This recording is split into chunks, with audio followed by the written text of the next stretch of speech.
Hey everybody, it's Tim here once again with your preview of new releases, this time for the week of April 22nd. Interesting week coming up. Nothing big coming out theatrically, but we've got our second spider-related horror movie this month, and we've got a new Cronenberg movie. Busy week, so let's take a look at what's coming out this week. All right, we're going to go in order of release date here. First up is Altered Perceptions, coming out on VOD on April 23rd. In a ripped from the headlines post-apocalyptic world, an intergalactic prophet attempts to warn humans about the present and their impending doom. This is directed by Jorge Amir. He's done all sorts of stuff in the film industry. He's acted, he's been involved in distribution, he's reviewed movies, he's made documentary films, he's made dramas, he's made holiday movies. Wide-ranging career. This is written by Wayne C. Dees. This is starring Oran Stainbrook, Sally Kirkland, Eric Roberts, and Lance Guest, aka Jimmy from Halloween 2, who may or may not have survived the movie depending on the cut you've watched. In the television cut, he definitely survives though. They show him in the ambulance with Laurie, and he says, "We made it" to her. So then if you want, since Jamie Lloyd is the daughter of Laurie and an unnamed father, you can extrapolate that Jimmy is Jamie Lloyd's father. He also starred in The Last Starfighter, directed by Nick Castle. And he also played Michael Brody, the son of Chief Brody, in Jaws of the Revenge. A great film. He also starred in one of my favorite modern werewolf movies, Late Faces. Sorry for the Lance Guest aside. I don't get many opportunities to discuss the work of Lance Guest. This movie played at Cannes last year. It's received mixed reviews. It seemed like every other review was either fresh or rotten. Sean McComber of Rue Morgue called it an immersive, hypnotic, sometimes sprawling feature from director Jorge Amir and writer Wayne Dees. It explores these ideas as a gritty, hyper-realistic, Dead Zone-esque political dystopian saga and an esoteric interdimensional by way of the supernatural thriller. That sounds interesting. You can check the trailer out now. There's some other stuff coming out later the week that I'm more into personally, but maybe if you're into the trailer, it will be out on Tuesday, April 23rd. Friday is the big day. Infested hits Shudder. Residents of a rundown French apartment building battle against an army of deadly, rapidly reproducing spiders. This is directed by Sebastian Vanacek. He has directed a couple of short films, including one called Crocs in 2018.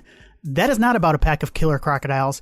It's instead about dogfighting, and I would much rather see a movie about killer crocodiles. In fact, I would like to see a movie about killer crocodiles eating people who run dogfighting rings, so make that happen. This is also written by Sebastian Vanacek. This stars Theo Christine, Sophia Lessef. These are French names, so I'm doing my best. And Jerome Neal. These are French names because it's a French movie entitled Vermine in French. This is apparently for people who missed Sting in theaters earlier this month.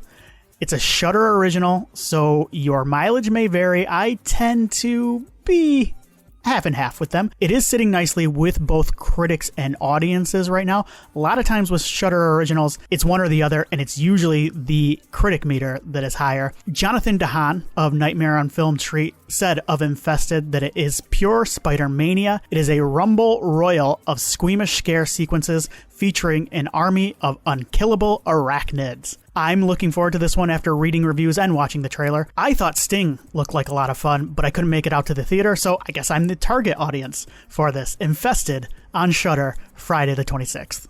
I said we had a Cronenberg movie coming up, and we do. It's Humane, also out on the 26th, but it is Caitlin Cronenberg. In the wake of an environmental collapse that is forcing humanity to shed 20% of its population, a family dinner erupts into chaos when a father's plan to enlist in the government's new euthanasia program goes horribly awry.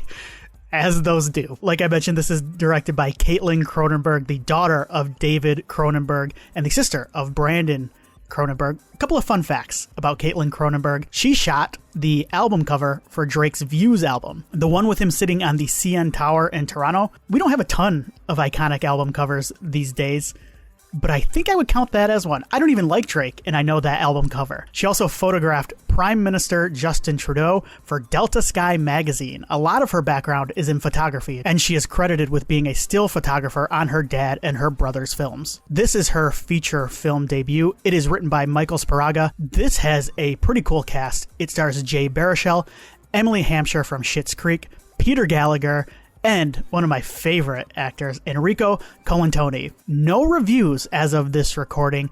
The plot and the trailer look very Cronenbergian with some darkly comedic moments sprinkled in. I will say, I'm not as big a fan of Brandon Cronenberg's work as some people are. I'm hoping Caitlin is the Cronenberg spawn that hits with me. I'm going to check this one out when I am able. Humane will be out limited release on Friday, maybe VOD. It's an IFC film, so sometimes they do a theatrical and VOD release. It will also be on Shudder later this year. Also, out on Friday, in select Regal theaters, fittingly enough, is Cinderella's Revenge. Cinderella is pushed too far by her evil stepsisters and her stepmother, which causes her to switch out her glass shoes and use the assistance of her fairy godmother to seek bloody vengeance. There you go. This is directed by Andy Edwards, who directed Midnight Peep Show, Zombie Spring Breakers, which I believe I have seen, and House Party of the Dead 5, and House Party of the Dead 6. It stars Lauren Stark as Cinderella, and she is a former #1 ranked kickboxer in the UK. I think this may be the first #1 ranked kickboxer to play Cinderella. I don't have Julie Andrews' bio handy though, so I can't confirm. Stark also starred in a movie last year called Dinosaur Prison, which will be added to my watch list. This movie also stars Natasha Henstridge as her fairy godmother and Stephanie Lodge. No early reviews for Cinderella's Revenge, if you can believe it. I did watch the trailer. She wears a mask and becomes a slasher, it seems. The trailer does ruin some of the kills, so if you want to go in cold, maybe stay away from the trailer. I kind of think you know what you're getting anyway from the poster and the plot description. Cinderella's Revenge will be out, as I mentioned, in select Regal theaters, and then it's going to be out later on VOD, if you can wait that long, May 16th. Our final horror movie of the week is The Bloodline Killer, a terrifying horror thriller that follows Moira Cole, who endeavors to rebuild her shattered life after the murder of her family at the hands of her deranged and obsessed cousin. I did not write that. I took that straight from IMDb, so I cannot confirm or deny whether The Bloodline Killer is a terrifying horror thriller. It is directed by Ante Novakovic, and it's written by the Guarioso brothers. They wrote What Josiah Saw, which I did see, much like Josiah, and Mid-Century, which I have not seen, but is a movie that keeps popping up as recommended on one of my streaming services. Listen to this cast for The Bloodline Killer. Shawnee Smith, Taryn Manning, Bruce Dern, and Tyrese. What a quartet. I watched the trailer for this. It's a Tubi Films production, so my guess is that it's going to be on VOD first and then Tubi soon after. This looks less like a slasher and more like a serial killer procedural from what I can tell, but with Shawnee Smith and Tyrese doing the investigating, which bumps it up. Couldn't find any reviews for this movie either. It's on VOD the 26th, but as I mentioned, it is a Tubi Films movie, so keep an eye out on that service as well. The last movie I want to mention, because it does have some horror elements, is Boy Kills World. This is out on the 26th in theaters. It is a fever dream action film that follows Boy, a deaf person with a vibrant imagination. When his family is murdered, he is trained by a mysterious shaman to repress his childish imagination and become an instrument of death. This is directed by German director, debut film for Moritz Moore.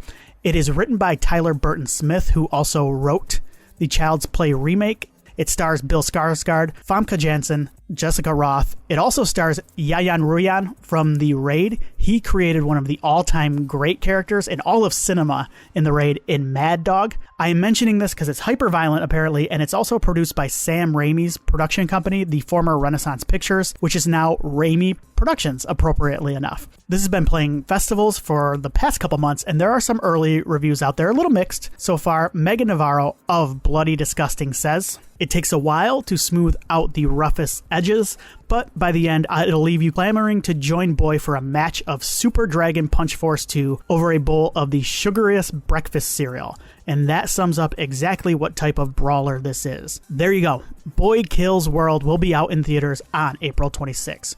What are you going to be checking out this week? Let me know in the comments below.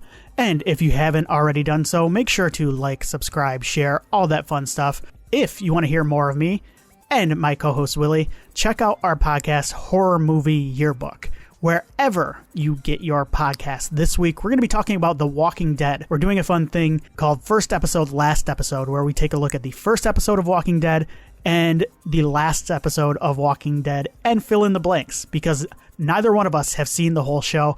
I have seen very little of it. Willie has seen a little bit more than me, but it'll be a super fun episode, and it's going to be out this week. So thank you, everybody, for watching, and I will see you next time.